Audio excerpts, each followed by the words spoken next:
The Washington State Senate just passed Senate Bill 5599, allowing the state to hide children from their parents. No allegation of abuse is required, just the child's delusional desire to change the gender of their own body.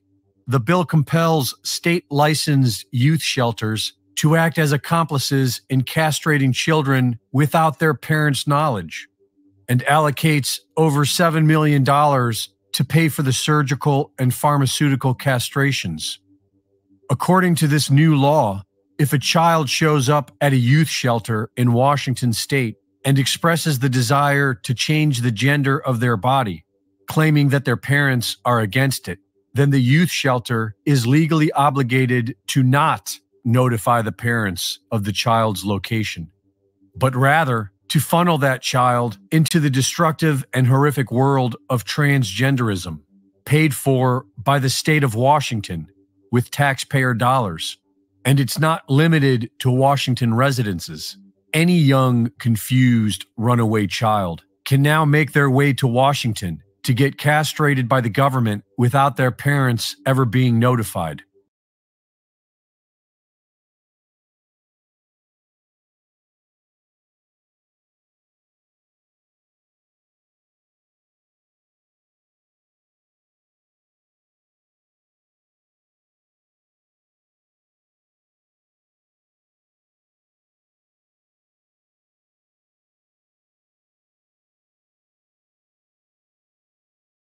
How do you feel about LGBTQ pushing their agenda on the youth?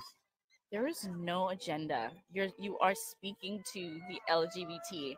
I feel as though that's great. I feel as though every child should be gay. Yeah, I think every single child I'm actually on Earth. gay, and I'm studying to be a teacher right now, and I'm going to make every child in my class gay.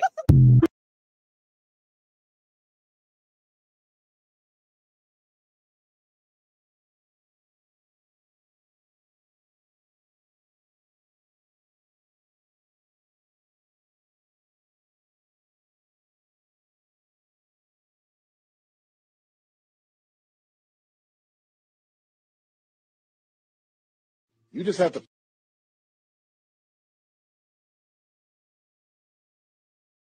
have to flood a country's public square with enough raw sewage.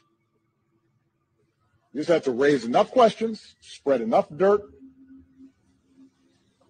plant enough conspiracy theorizing that citizens no longer know what to believe. Once they lose trust in their leaders, in mainstream media, in political institutions, in each other, in the possibility of truth, the game's won. You just have to flood a country's public square with enough raw sewage. You just have to raise enough questions, spread enough dirt, plant enough conspiracy theorizing that citizens no longer know what to believe. Once they lose trust in their leaders, in mainstream media, in political institutions, in each other, in the possibility of truth, the game's won.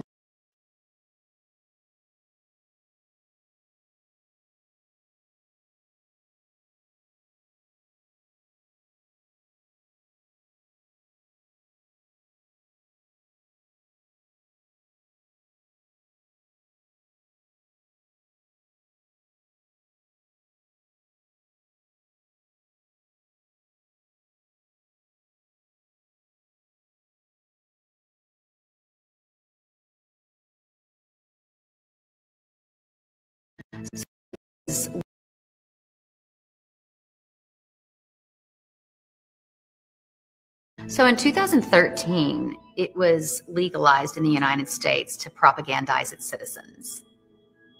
What?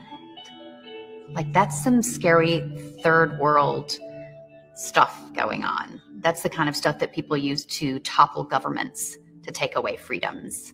Yes, you heard that right. Almost a decade ago, propaganda was legalized in the United States with the passage of the Smith-Mundt Modernization Act, which you've probably never heard of. The Smith-Mundt Modernization Act was buried in the 2012 National Defense Authorization Act for a good reason, because it repealed the 1948 Smith-Mundt Act, which authorized the State Department and the mainstream media to engage in propagandizing foreign countries, but it prohibited releasing that same propaganda in America for public consumption. This prohibition was lifted when the Smith-Mundt Modernization Act was signed into law by Obama. Very simply, Obama gave it a reboot in 2012. So no matter how outrageous the propaganda may be, it's completely legal. Propaganda, in other words, a false narrative for whatever specific purpose, is now much, much easier to perpetrate on the people. Due to the Smith-Mundt Modernization Act, which went into effect on July the 2nd of 2013, scripted and orchestrated propaganda can now be presented to the American public as factual news.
Go ahead. What do you say? Do you like it? Hi, my name is Taylor. I'm a she.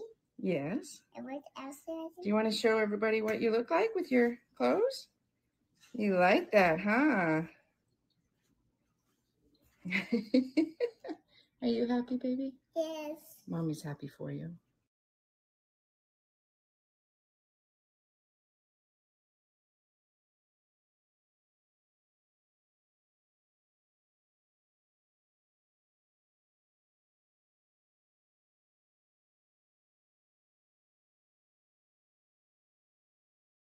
In his life, the second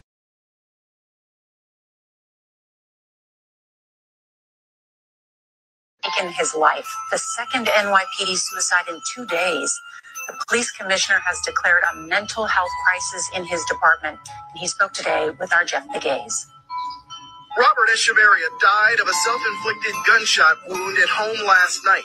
The 25-year veteran officer's suicide came a little more than 24 hours after a 35-year-old officer took his own life. Commissioner James O'Neill is still struggling with the news. You think that, okay, this is going to be the last one. And last night, I got a phone call, and I just it just almost knocked me down. I just took the wind right out of me. I just, what the hell's going on here? So far this year, there have been 9 NYPD suicides, 7 since June. Last year, there were a total of 4. There's people out there that love you, that want to help you, but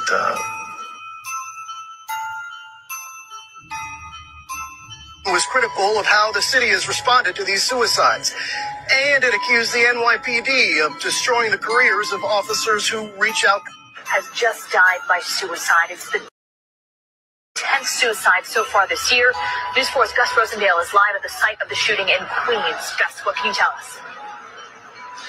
Yes, right. That officer was pronounced dead at Queens General Hospital just a few minutes ago, and now a number of other officers are here trying to figure out exactly what happened.